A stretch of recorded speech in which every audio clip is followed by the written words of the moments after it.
So I took all of this bottom piece out, which was totally unnecessary. And what I was really looking for was 2 screws in here. And finally I just sort of gave up and I thought, you know, I'm going to pop this little piece out. And so I did. It just pries right out from here. I just put a flathead screwdriver right underneath it. And I'm just like this, popped it out. And this comes flying out.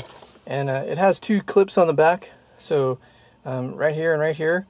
There's no screws or anything, but there is a little tab, little protrusion kind of sticking up right here. You can sort of see that, and it catches on the back of the plate so that it stays flush. And then it was just a matter of pulling this, and it came out like this. And it takes a little bit of force. You got to be a little brave to do that. And there are 3 wiring harnesses back here.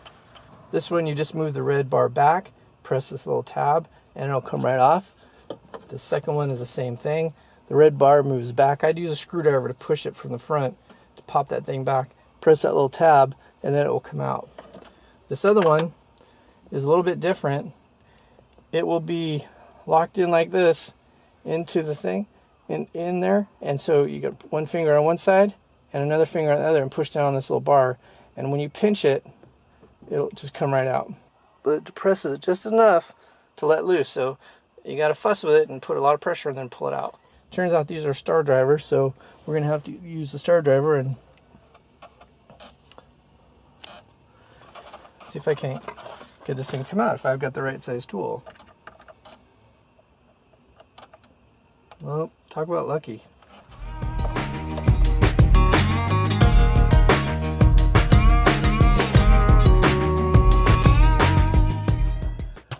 So this thing comes out. Hopefully it's not too complicated. My guess is that it's going to be complicated. Well, there's that piece.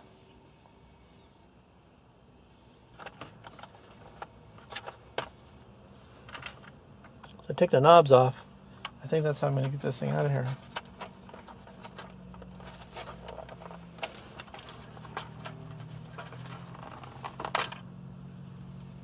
Well, there's 2.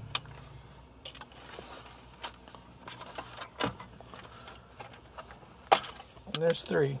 Something just went flying. I don't know what it was.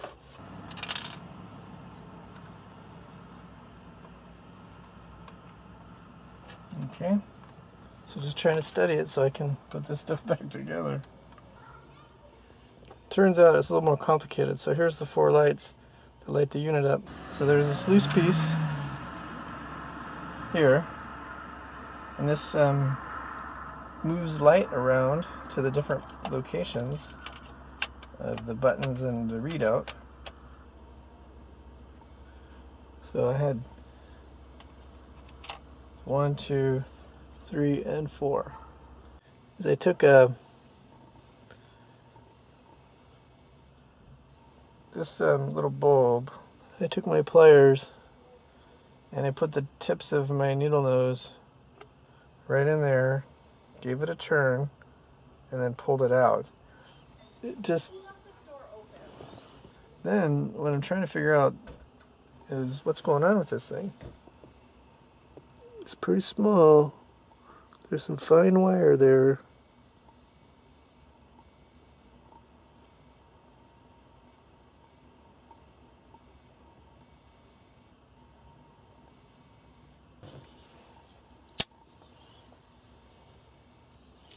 So, not sure. I don't want to use sandpaper.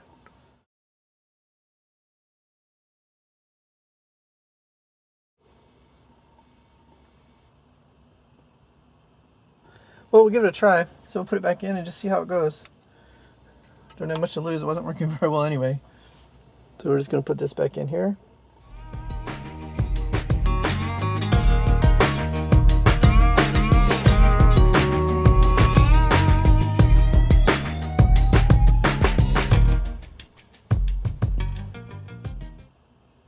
I swear this must have been made for pliers because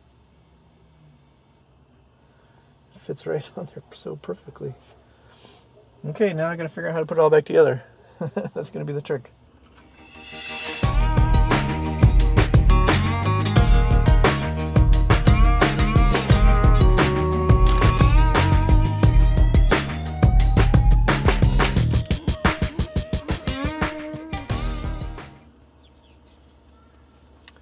there's two,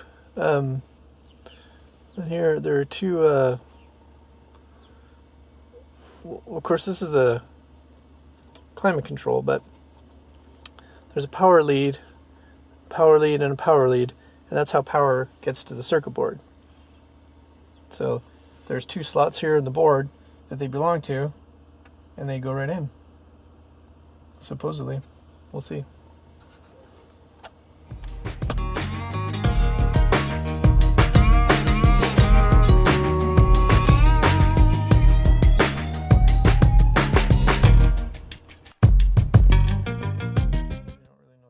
Now, I'm not tightening these very tight. I mean, it's just plastic, right? So it just has to be enough to hold it together. Now, I just hope my lucky stars that this thing actually works. So here goes. This is the larger of the two.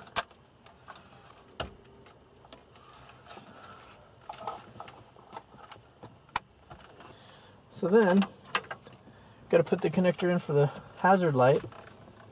So that clips in. Lock in these harnesses with their little extra fancy clips. So now they're locked in.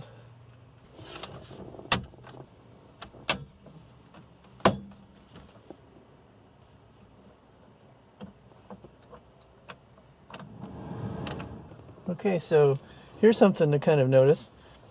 There's a little protrusion right here, and that lines up with the flat side of the shaft guide.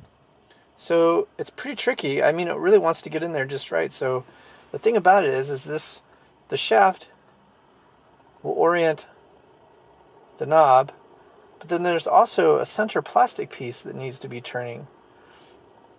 And so you got to get, I don't know if that makes sense, but this goes onto the shaft, and then the shaft has to turn until the protrusion indexes into the plastic ring.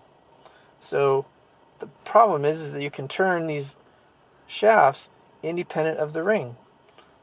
So we have to get it onto the shaft first, and then turn it until it fits in. And there we go. So anyway, that's kind of it. I won't bore you with the reassembly. Thanks.